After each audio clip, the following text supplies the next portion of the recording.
नमस्कार, मी प्रीती खंडार रेसिपीजमध्ये तुमचं अगदी मनापासून स्वागत करत आहे। आज आपण असं एक लिक्विड तयार करणार आहोत की जे वापरल्याने आपल्या घरातले कठीणातले कठीण काम अगदी सोपे होणार आहे। इथे एका बाउलमध्ये आपण हार्पिक घेतलेला आहे व हार्पिकमध्ये आता आपल्याला पाणी घालायचं आहे।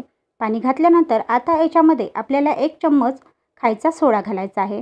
खायचा सोडा घालताच तुम्ही बघू शकताल की याच्यामध्ये एक रिॲक्शन व्हायला लागतं।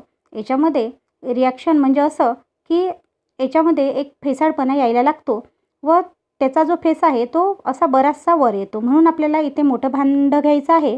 इथे बघू शकता आता याच्यामध्ये आपल्याला 1 लिंबू चिरून त्याचा रस घालायचा आहे। तर बघू शकता हे तिन्ही मिक्स झाल्यानंतर एक असं पॉवरफुल लिक्विड तयार होणार आहे की ज्याने आपले कितीही चिकट डाग असो किंवा कठीण डाग असो ते अगदी सहजतेने निघून जाईल।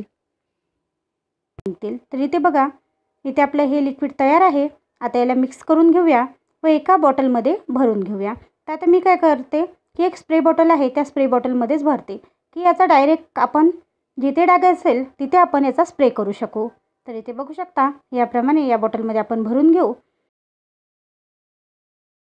लिक्विड आहे हे आपण कुठे वापरणार आहे तर आपण सर्वात प्रथम जे आपलं गॅसचं बर्नर असतं त्याच्यावर वापरणार। तुम्ही बघू शकता किती काळं किट्ट झालेलं हे बर्नर आहे व याच्यावर आपण हे सोल्यूशन टाकून आपल्याला अर्धा तास याला मुरू द्यायचं आहे।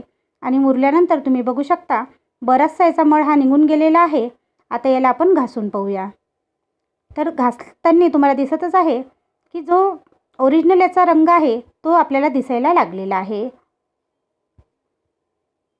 आजचा व्हिडिओ तुम्हाला कसा वाटला ते सुद्धा कमेंट करून कळवायला विसरू नका।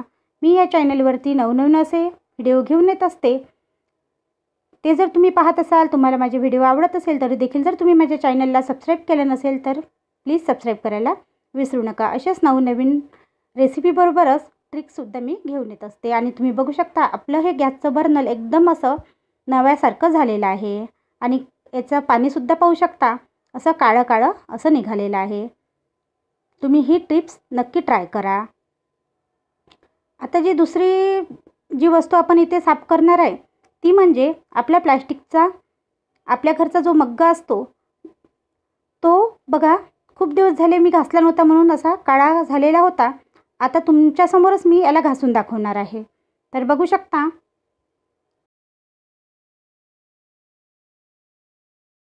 इथे बघा हे सोल्यूशन मी याच्यावर टाकलेलं आहे आणि आता याला घासत आहे। घासता क्षणी याचे जे डाग आहे ते निघून चाललेले आहे। तर बघू शकता याच प्रकारे आपल्याला हे करायचं आहे। ज्या ठिकाणी मी हे मिश्रण टाकलेलं आहे त्या ठिकाणचे तुम्ही डाग निघालेले पाहू शकता। आता जे आपण बर्नल घासलेलं जे पाणी होतं ते मी आतमध्ये टाकत आहे आणि त्यानेच हा आतमधला सुद्धा भाग मी साफ करत आहे। तर तुम्ही बघू शकता आतमधून सुद्धा हे याचे डाग निघून चाललेले आहे।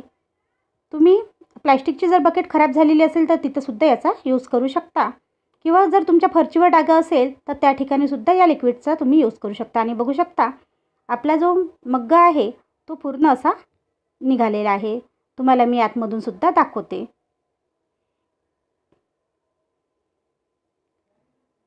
या लिक्विडने आपण बरेचसे आपले जे डाग पडलेले वस्तू आहे किंवा जिथे जिथे आपल्या घरात डाग किचन असो आपले बाथरूम असो की आपले घरचे नळ असो किंवा बेसिंगचे नळ असो जिथे जिथे डाग पडलेले आहेत तिथे तिथे आपण साफ करू शकतो। आता बघा हा बेसिंगचा नळ आहे याच्यावर बरेचसे असे काळपट डाग पडलेले आहेत। तर मी तुम्हाला हा सुद्धा या लिक्विडने साफ करून दाखवत आहे। आता बघा आपण याला असा घासून घेऊया। मी पूर्ण बेसिंगच या लिक्विडने घासलेलं आहे। तर तुम्ही बघू शकता पूर्णतः याचे डाग निघून गेलेले दिसतील। जिथे जिथे डाग आहे तिथे तिथे आपल्याला घासायचं आहे।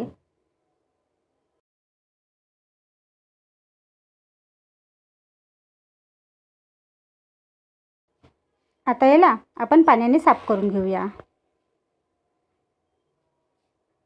बघू शकता आपल्या नळाचे पडलेले जे डाग आहे ते पूर्णतः नाहीसे झालेले आहे म्हणजे साफ झालेले आहे। आजचा व्हिडिओ तुम्हाला कसा वाटला ते सुद्धा कमेंट करून कळवायला विसरू नका। धन्यवाद।